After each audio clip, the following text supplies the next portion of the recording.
change at quarterback. Cleveland has benched Joe Flacco after 4 games. Now turning to rookie Dillon Gabriel on the road in London against the Vikings. Flacco now becomes QB2. Shedeur Sanders will remain 3rd on the depth chart. And when asked about the changes, Shedeur had a particular way of addressing the situation. Listen close.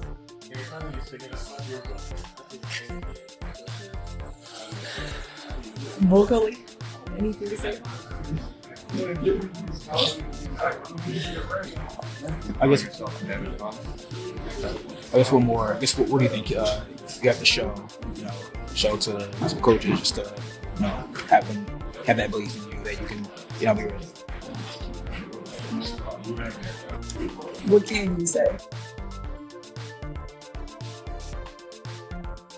Oh, sorry, I was pantomiming. I was trying to pull a Shedeur Sanders there.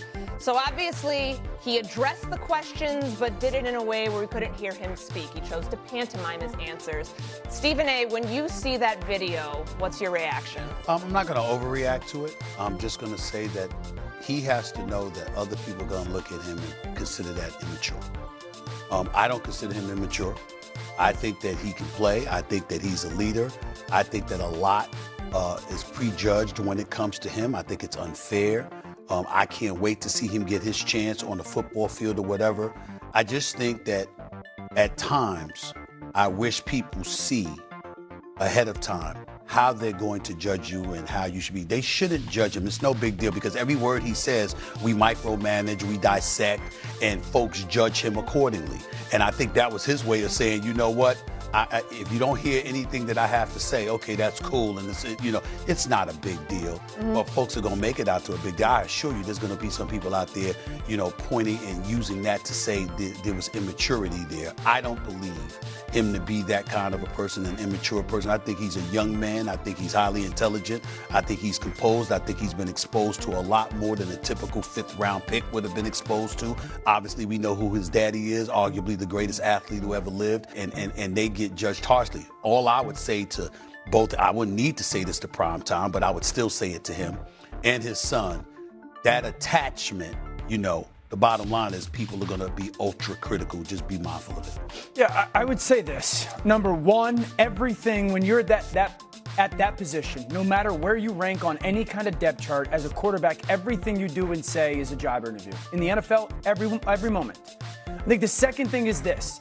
That 30 or 40 seconds, Stephen A., while he may not be an immature person, that's an immature moment. It is. Because does that 30 or 40 seconds help you in your own building? Like, is there anybody in the Cleveland Browns in that building that sit there and go, yep, that's a good moment for Shedeur. He shows growth or maturity, or he handled that well or whatnot. He handled the disappointment. Because in my opinion, I would have had Dillon Gabriel the 1 and Shedeur the 2 this week. So my question is, why is Shedeur not the backup? We're moving on from Joe Flacco. We're trying to figure out who's the starting quarterback, or if Gabriel can be a starter in this league. I want to also know that about Shedeur. So why is Shedeur not the backup? That would be a starting point for me. Is that helping you in your own building? And then is that helping you in your outside of your own building?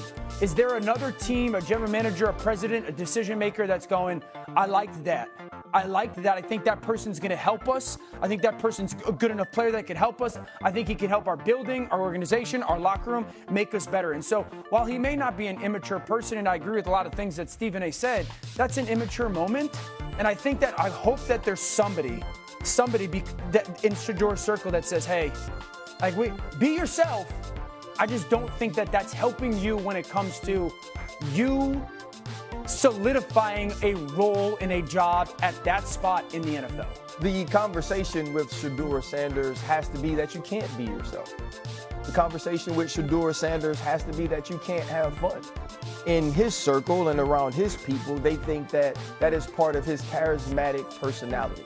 That is part of him understanding how to engage, how to enjoy, how to take something that could be seen as a negative, because as Adam Schefter posted, he believes it was in response to what Rex Ryan had to say about the confident answer he had, saying that I believe I can play in this league. Have you seen other quarterbacks in this league? That was his answer to it. That was his response to it. That if I don't say anything, then you can't then criticize me. And in my estimation, my opinion, my advice would be, then actually don't say anything. don't pantomime, don't have fun, Say no don't enjoy it. Say, you know what? I'm the third quarterback. I am working every single day to be the best I can be. Now, it's unfair to a 23-year-old who, in the way I see it, is in the most unique situation we've ever seen a young quarterback be in. There are no other third quarterbacks on the depth chart getting interviewed every day. There are no other third quarterbacks being asked, why aren't you number 2? Why aren't you starting? What do you need to show to the world, to the organization in order to be that guy? There is no blueprint to what Shedeur Sanders is dealing with. That is the pros and the cons of being Deion Sanders' son. Yeah. Right? That's part of it. And so, whereas I agree with what Dan is saying, that's a fair assessment of the situation. Yeah. There's also a part for Shedeur Sanders that all of this, the scrutiny, the way he's criticized, the wording that's used is unfair to him, but it's where he is. He has to be aware of that. So you're saying basically damned if he does, damned if he doesn't. No, I don't think he's damned if he doesn't. I do believe there is a way to handle this that is a departure from who he truly is. But I also believe we don't have the right to tell him you can't be who you truly are. But in being that, he has to understand how he will be ridiculed and criticized. Okay. So I think there's, to RC's point, there's plenty of opportunities to say nothing while still saying something.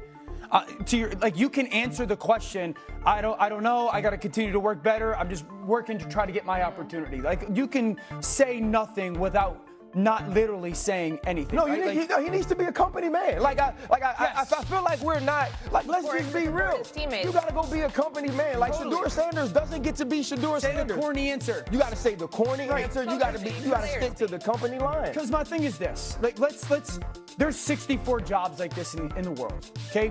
Quarterback or backup.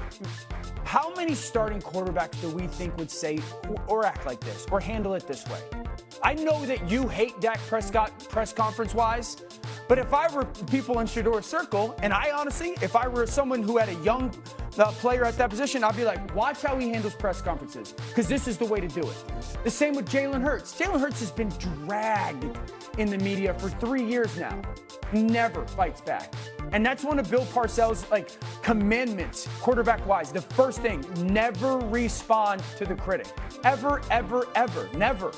And I'll go back to Baker Mayfield being a young player. Baker Mayfield had some moments in press conference. You're like, Baker, what the heck, dude? But it was more like a fiery fight back, childish in a way response. No, but see though, like that's what I don't like that, right? I don't like where we separate immaturities and try to give them different adjectives to what they are.